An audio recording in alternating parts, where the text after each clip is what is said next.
Chaque fois que je l'ai quittée, j'ai eu envie de la revoir et chaque fois que j'y reviens, je m'y sens particulièrement bien. On aimerait que les gens qui vont passer ici puissent l'aimer autant que nous.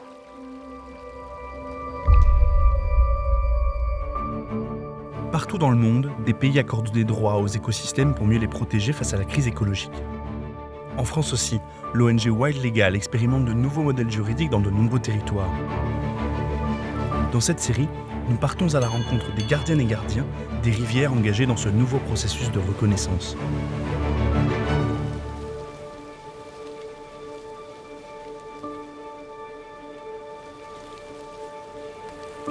Quand je serai grande, je serai la gardienne de ma rivière. Dans cet épisode, nous vous emmenons en Côte d'Or, aux sources de la Seine. Un fleuve qui subit de très nombreuses pressions de la part des humains tout au long de ses 774 km de parcours. Nous avons rendez-vous sur un site sacré où les Celtes vouaient un culte à la déesse Sequana. C'est là que vit la première gardienne de la Seine, Marie-Jeanne. Elle tient depuis plus de 50 ans un gîte situé à l'endroit même où jaillissent les eaux du fleuve.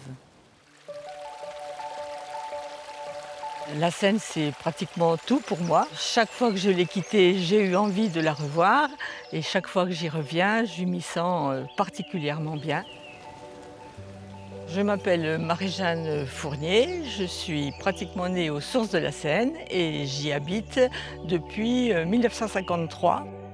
On est vraiment les premiers riverains de la Seine, en dehors des crapauds, des insectes, des fleurs et de tout ce qui vit autour de nous. Ici, on est sur une source, donc c'est encore quelque chose de différent d'un écoulement de rivière. On est à l'origine de quelque chose, donc forcément, mon rapport est baigné de ce surgissement de la terre, quoi.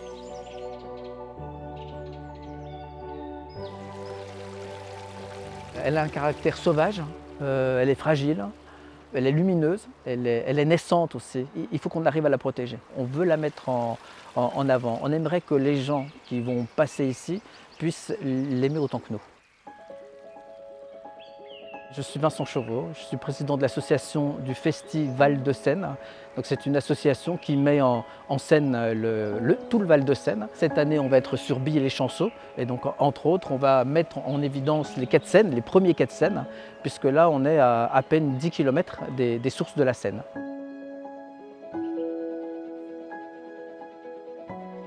Elle prend sa naissance ici et puis elle traverse Paris. Ça va du sauvage, du très très sauvage à la base, et puis on arrive dans la région de Paris, à Meaux, et ainsi de suite. On arrive où là, tout est complètement canalisé. On sent aussi la ville qui commence à naître, le monde qui commence à se greffer autour de cet élément hydrique qu'est la Seine.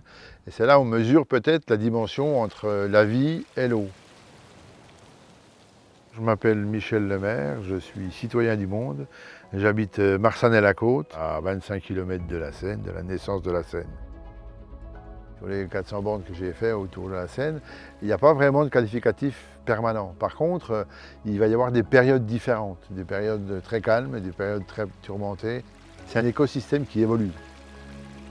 La vie, c'est l'eau, mais plus il y a d'eau, plus il y a de vie, et donc il y a un rapport entre la structure sociale, entre le fleuve par lui-même et ce qui se passe autour de lui. Ici, c'était la partie temple où ont été découverts pour les dernières fouilles archéologiques les ex-voto.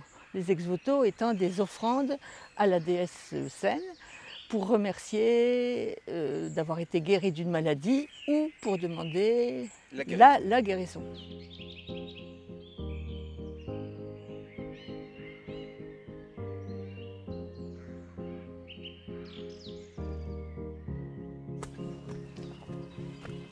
Donc là, je vais vous montrer la vraie source de la Seine, celle qui naît dans le temple.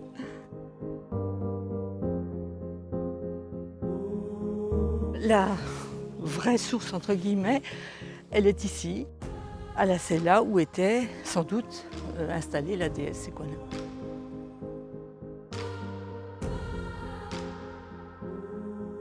Et cette source-là abritait ce qu'on appelle le bassin ovale, où les pèlerins faisaient leurs ablutions, avant d'aller dans le bassin sacré, qu'on ne voit plus maintenant. La source alimentait déjà les rites de guérison. Dans le secteur, elle est menacée avant tout par le changement climatique, en fait. On a quelques ruisseaux qui ne sont pas très loin, ou quelques rivières qui ne sont pas très loin d'ici, et qui sont à sec régulièrement à partir du mois d'avril.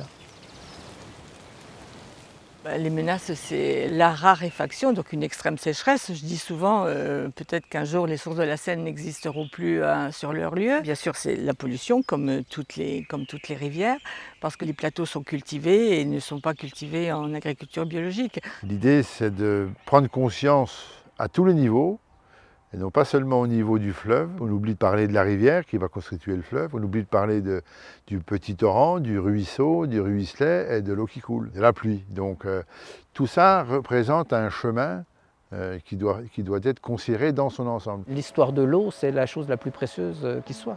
D'ailleurs, l'eau, pas d'eau, pas de vie. Voilà, donc c'est pas plus compliqué. Il faut que les gens se rendent compte que l'eau qui tombe du ciel, elle rentre dans le sol, elle pénètre, elle va loin, elle ressort. Et quand vous regardez, que vous voyez l'eau qui sort de terre, c'est magique. Et donc on a envie que les gens viennent et qu'ils puissent la boire. Se rendre compte qu'on peut boire l'eau comme ça d'une petite source qui part tout de suite, qui est tout de suite dans la Seine. Il ne faut pas que ce soit quelque chose d'intellectuel, il faut que ce soit du ressenti, il faut que ça vienne toucher la question des sens. Et c'est comme ça qu'on fait de l'éducation. Il y a des explications archéologiques, ça c'est très important parce que c'est le côté historique de la Seine, mais c'est vrai qu'on pourrait peut-être y ajouter des choses sur le milieu, je pense, sur l'écologie, et peut-être pouvoir afficher la déclaration des droits de la Seine, ça ce serait quelque chose d'extraordinaire, parce que reconnaître des droits à un fleuve, c'est déjà enclencher toute une série de décisions ou de non-décisions, et peut-être déjà partir sur une forme de gouvernance. Au niveau administratif, aujourd'hui, on découpe. Donc c'est la commune Intel, c'est l'organisme de l'eau, ceci. De fil en aiguille, on n'arrive pas à recomposer le terrain complet. Il n'y a pas suffisamment d'action envers peut-être déjà les agriculteurs pour les sensibiliser davantage à la protection des berges. On devrait faire des actions de sensibilisation dans les écoles et auprès des conseils municipaux parce que les conseillers ne connaissent pas les problèmes de l'eau. Ils les identifient mal. L'idée, c'est comment est-ce qu'on fait pour préserver autour de la question de l'érosion, toutes ces questions qu'il peut y avoir liées à la Seine. Il y a le festival, il y a la question de pédagogie avec des balades, et puis le côté peut-être un peu plus technique. Quand on regarde la Seine, on se dit comment on fait. On fait du bénévolat tout le temps. Mais voilà, ça a des limites. Je suis gardien de la Seine, mais gardien aussi des petits cours d'eau, gardien de tout cet environnement hydrique. Et ça me plaît bien en plus. Toutes les personnes qui vont venir et que je vais pouvoir rencontrer, qu'on puisse leur montrer la Seine, qu'on puisse leur montrer un peu tout ça, que tout le monde devienne des gardiens de la Seine. Chacun y voit ses intérêts individuels. C'est très pratique d'avoir une rivière au bord de son champ, mais le bien collectif, c'est quoi la Seine? C'est quand même, elle appartient à tous, elle appartient à toutes, et c'est quand même un berceau d'humanité. Depuis sa fondation, Wild Legal accompagne de nombreuses initiatives dans le but de faire reconnaître des droits à la nature. L'association a cofondé en 2020 le collectif des gardiennes et gardiens de la Seine, avec lequel nous avons rédigé la Déclaration des droits du fleuve. Un texte fondateur qui doit servir de base à celles et ceux qui veulent donner des droits aux non-humains. Que vous soyez issu du monde associatif, scientifique, artistique ou politique, que vous soyez simplement une citoyenne ou un citoyen sensible à la protection des écosystèmes, rejoignez le mouvement des droits de la nature et cherchons ensemble de nouvelles solutions pour donner une voix aux fleuves, aux lacs et aux ruisseaux. Devenez gardiennes et gardiens de la nature.